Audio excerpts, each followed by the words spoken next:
بسم اللہ الرحمن الرحیم۔ شروع اللہ رب العزت کے بابرکت نام سے جو بڑا مہربان نہایت رحم کرنے والا ہے۔ السلام علیکم ورحمۃ اللہ وبرکاتہ۔ کروڑوں درود اسلام نبی محمد مصطفیٰ صلی اللہ علیہ وسلم کی ذات اقدس پر، جن پر خود اللہ رب العزت کی ذات بھی درود اسلام بھیجتی ہے۔ ناظرین کرام، آج کی اس ویڈیو کا عنوان کہ حضرت جبرائیل علیہ السلام کو کن کن موقعوں پر زمین پر جلدی سے آنا پڑا، تو آپ حضرات سے گزارش ہے کہ ویڈیو کو شروع سے لے کر آخر تک ضرور دیکھیے گا۔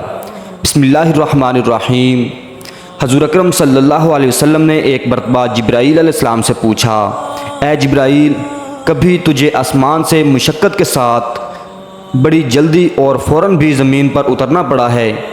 جبرائیل علیہ السلام نے جواب دیا، ہاں یا رسول اللہ صلی اللہ علیہ وسلم، 4 مرتبہ ایسا ہوا ہے کہ مجھے فی الفور بڑی جلدی کے ساتھ زمین پر اترنا پڑا۔ حضور اکرم صلی اللہ علیہ وسلم نے فرمایا، وہ 4 مرتبہ کس کس موقع پر؟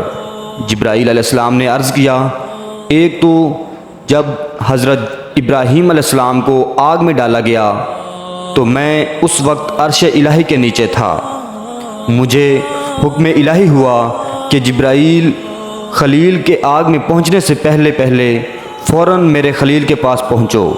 چنانچہ میں بڑی جلدی کے ساتھ فوراً ہی حضرت ابراہیم علیہ السلام کے پاس پہنچا۔ دوسری بار جب حضرت اسماعیل علیہ السلام کی گردن اطہر پر چھری رکھ دی گئی، مجھے حکم ہوا کہ چھری کے چلنے سے پہلے ہی زمین پر پہنچو اور چھری کو الٹا دو۔ چنانچہ میں چھری کے چلنے سے پہلے ہی زمین پر پہنچ گیا اور چھری کو چلنے نہ دیا۔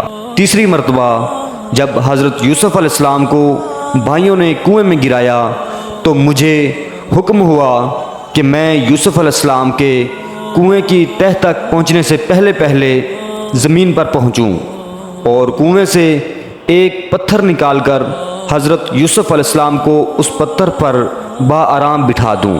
چنانچہ میں نے ایسا ہی کیا اور چوتھی مرتبہ یا رسول اللہ صلی اللہ علیہ وسلم، جب کافروں نے حضور اکرم صلی اللہ علیہ وسلم کا دندان مبارک شہید کیا تو مجھے حکم الہی ہوا کہ میں فوراً زمین پر پہنچوں اور حضور اکرم صلی اللہ علیہ وسلم کے دندان مبارک کا خون مبارک زمین پر نہ گرنے دوں اور زمین پر گرنے سے پہلے ہی وہ خون مبارک اپنے ہاتھوں پر لے لوں۔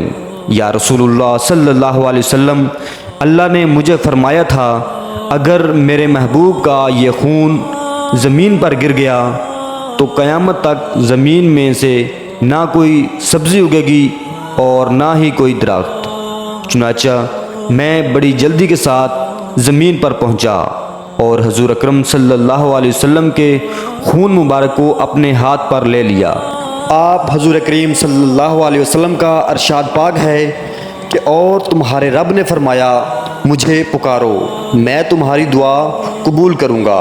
حضور اکرم صلی اللہ علیہ وسلم نے بھی دعاؤں کی اہمیت اور ان کے فوائد کا ذکر فرماتے ہوئے اپنی امت کو دعائیں مانگنے کی ترغیب دلائی اور فرمایا کہ اللہ پاک کی بارگاہ میں دعا سے بڑھ کر عزت والی کوئی چیز نہیں ہے، اور دعاؤں کی اہمیت کا اظہار کرتے ہوئے فرمایا کہ دعا عبادت کا مغز ہے، اور ایک اور جگہ پر فرمایا کہ جو اللہ پاک سے دعا نہیں مانگتا اللہ اس سے ناراض ہوتے ہیں۔